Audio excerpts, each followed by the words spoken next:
부부는 일심동체가 맞는 말일까요? 일반적으로 통용되는 말이지만 좀 더 다른 의미에서 보아야 하는 것들이 있습니다. 우리가 흔히 쓸 때는 부부는 한마음이고 한몸이라는 뜻입니다. 부부는 서로 잘 통하기 때문에 항상 서로 마음을 잘 알아서 상대가 무엇을 좋아하고 무엇을 싫어하는지, 상대가 몸이 편안한지 아픈지 등 서로 잘 이해한다는 의미로 풀이되는데요. 즉, 이심전심이 되는 상태입니다. 부부는 일심동체라는 말처럼 배우자를 잘 이해하고 그 이해를 바탕으로 항상 배우자를 대한다면 이는 그야말로 이상적인 부부관계라고 할 수 있겠지만 실제 많은 경우에는 일심동체가 아닌 이심이체이고 동상이몽인 것이 현실입니다. 부부는 부모가 다르고 살아온 환경이 다르고 성격 또한 다릅니다. 부부란 완전히 타인끼리 만나서 한 팀을 이룬 것입니다. 서로 의견이나 생각이 다른 것이 당연하다고 할 수 있죠. 하지만 동상이몽임을 다소 빨리 깨달은 듯한 부부가 있습니다. 바로 지난 2022년 4월에 결혼식을 올린 박군과 한영 부부인데요. 아직 결혼한 지 1년 채 되지 않아 한창 신혼생활을 즐기고 있을 두 사람이지만 박군과 한영은 서로 속아서 결혼한 것 같다며 사기 결혼이라는 이야기를 했습니다. 이들에게 1년도 안 되는 시간 동안 무슨 일이 일어난 것일까요? 두 사람은 지난 2022년 2월에 공식으로 열애 사실을 인정했습니다. 공개 열애를 발표한 지 얼마 되지 않아 곧바로 결혼 소식까지 전했는데요. 하지만 반응은 마냥 축하 분위기는 아니었습니다. 이를 이해하기 위해서는 박군의 과거와 데뷔까지 살펴볼 필요가 있습니다. 박군은 홀어머니 밑에서 자랐습니다. 고등학교 시절에는 학생회장까지 하는 등 활동적이었습니다. 하지만 암 진단을 받은 어머니를 위해 15세 때부터 생업에 뛰어들었고 고생하시는 어머니를 생각해 돈을 벌기 위해 대학을 포기하고 특전사 임관, 직업군인의 자원에 군복무를 하게 됩니다. 직업군인이 된 것도 병원비를 벌기 위해서였습니다. 일반 병사로 군대에 가면 병원비 지원을 못 해드리니 돈을 벌려고 아예 군대에 직업군인으로 들어가게 된 것이죠. 하지만 어린 시절부터 배달 일을 하면서 주변에서 베풀어준 호의와 은혜를 구분하지 못해 성인이 된 후에도 힘듦을 겪기도 했습니다. 사람을 너무 믿어 오히려 자신이 상처를 받는 일이 생겼던 것입니다. 박군은 당시에는 저에게 컸던 거예요. 학교 다닐 때 아르바이트를 한 달 내내 쉬지 않고 했어요. 토요일에는 10시간, 공휴일 12시간, 평일에는 5시간 이상을 일했는데 한 달에 받는 돈이 60에서 65만 원이었어요. 친구가 30만 원만 빌려달라고 했는데 60만 원 받은 것을 통째로 따졌어요. 당시 친구가 너무 힘들어 보여서 곧 돌려받을 수 있을 거라 생각했어요. 그런데 못 받게 돼서 3개월 동안 생활비가 없어서 가부를 했어요라고 말했습니다. 돈을 선뜻 빌려준 이유를 묻자 박군은 어려울 때 도와주지 않으면 상대가 떠나갈 것 같다고 털어놨습니다. 어머니 장례가 끝나고 조회금 들어왔던 걸로 장례금을 다 쓰고 다니 150만 원 정도 있었어요. 친한 선배였는데 200만 원만 빌려달라더라고요. 50만 원이 부족하지 따로 빌려서 빌려줬는데 연락이 아예 없었어요. 몸이 아프신 어머니께서 임관식 때 오지 못하시니 그리워하던 찰나 친한 선배가 어머니를 모시고 온 것에 고마움을 느꼈던 박군입니다. 그러나 돈보다 사람을 잃었다는 사실에 가장 상처가 컸다고 답했습니다. 하지만 박군은 군복무 중 어머니가 돌아가시고 이후 그동안의 삶의 목표를 잃어 어머니를 부양하기 위해 들어갔던 15년 군 생활을 마치고 제2의 삶으로 트로트 가수의 길을 선택하게 됩니다. 그런데 박군은 어머니가 돌아가신 후 남은 건 병원비에 쓰느라 생긴 빚들 뿐이었습니다. 어머니가 암으로 투병하시다 보니 돈이 없어서 처음에 빌린 게 많아요.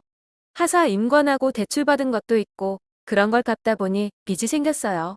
군 생활하면서 초창기엔 어머니 병원비로 다 내고 돌아가신 후에도 빚이 남아있어서 갚고 있습니다. 그러다 박군은 한 잔의 노래를 만나 가수의 꿈을 이루게 됩니다. 만약 정년에 전역을 했더라면 연금 30억 원을 받을 수 있는데 그마저도 포기하고 이룬 꿈이었습니다. 그렇게 여러 예능 프로그램을 거치면서 박군은 그야말로 승승장구의 길을 걷게 됩니다. 수많은 광고와 계약하고 다양한 예능 프로그램에서 활약하면서 가수 활동도 열심히 했습니다. 힘든 시기를 지나 드디어 빛을 보는가 하고 그의 팬들 역시 함께 기뻐했습니다. 그런데 한창 전성기를 달리던 시기 갑작스럽게 열애 발표에 이어 결혼 발표까지 하게 된 것입니다. 팬들은 시기적으로도 결혼보다는 활동에 치중해야 하는 때에 결혼을 한다며 안타까워했는데요. 거기다 8살 연상의 배우자였기에 2세 등 다양한 부분으로 걱정이 이어졌습니다. 하지만 두 사람은 예정대로 결혼식을 올렸고 서로에 대한 애정을 서슴없이 보여줬습니다. 결혼 전 박군과 한영은 박군의 어머니의 묘소를 찾아 인사하는 모습을 공개하며 뭉클함을 선사하기도 했는데요. 또한 결혼 준비 중 오랫동안 떨어져 살았던 아버지가 암투병 끝에 세상을 떠났을 때도 한영이 곁에서 함께했습니다. 이렇듯 예쁜 모습을 보이며 알콩달콩 잘 지내고 있는 줄 알았던 두 사람이었는데 갑자기 사기 결혼을 당했다라며 서로에 대한 불만을 털어놓았습니다. 두 사람에게 무슨 일이 생긴 것일까요? 이는 SBS 예능 프로그램 동상이몽 너는 내 운명에서 공개된 이야기였습니다. 방송에서는 두 사람의 리얼 일상이 공개됐습니다. 어느 집에서 달달하기만 할 것 같았지만 한영은 특전 사면 이럴 것이다 하는 게 솔직히 있었어요. 하지만 결혼하고 보니 다른 면이 좀 많아요 라고 깜짝 폭로를 가동했습니다. 또 한영은 진짜 어떨 때는 보면 이런 거 방송에서 얘기해도 될지 모르겠지만 약간 속은 것 같다고 느끼긴 해요 라며 한숨을 내쉬었습니다. 이를 듣던 박군은 황당해하며 나도 사기 결혼당한 것 같은데? 라고 맞받아쳤습니다. 실제로 영상에서 일을 마치고 퇴근한 박군은 집에 오자마자 아내가 아닌 반려견을 끌어안고 좋아했습니다. 이에 현영이 삐친지도 모르고 박군은 계속해서 반려견아리를 했습니다. 결국 한영은 옷을 벗고 누워서 놀면 되잖아 라며 잔소리 폭격을 시작했고 박군은 기다려봐. 지금 달라잖아 라고 맞받아쳤습니다. 이후에도 한영은 빨리 씻어라 핸드폰 하지 말고 왜 내가 하는 말은 자꾸 무시를 하는 것 같다 등 잔소리를 쏟아내 긴장감을 조성했습니다. 과연 결혼만 1년도 안 된 두 사람의 일상에 무슨 변화가 있는 것일까요? 사실 이렇게 이야기했지만 이 모두 예능 프로그램에서 공개된 것이라는 점을 다시 한번 짚어보아야 합니다. 예능 프로그램이기 때문에 다소 과장된 부분도 있을 것이고 실제로 두 사람 간 불화가 있었다면 이렇게 방송에도 나오지 않았을 확률이 더 크죠. 또한 이렇게 다투는 모습을 보여주다가도 결국은 애정 가득한 신혼부부의 모습을 보여주지 않을까 예상되는데요. 프로그램명에서도 알 수 있듯이 동상이몽일 때도 있지만 결국은 서로에게 운명인 부부들의 모습을 보여주는 것이 이 프로그램의 핵심입니다. 그럼에도 혹시라도 박군과 한영 부부가 갈등을 겪고 있다면 이는 아직 평생을 따로 살다가 함께 살게 되면서 부딪히게 되는 어쩔 수 없는 부분이 아닐까 하는데요. 부부가 정말로 일심동체가 되려면 부부가 이심이체라는 현실을 서로 인정하고 수용하는 데에서 출발해야 합니다. 사실 부부관계에서의 불협화음은 배우자와 내가 다르다는 것을 이해하지 못하는 데서 생깁니다. 각자가 내가 생각하는 방향이 배우자에게도 바람직한 방향일 것이다라고 자기중심적 사고를 했기 때문인데요. 박군은 군대 생활을 오랫동안 한 만큼 8살 많은 아내가 직설적으로 말하는 화법에 답답함을 느꼈을 수도 있고 한영 역시 8살 어린 남편이 철부지로 보였을 수 있습니다.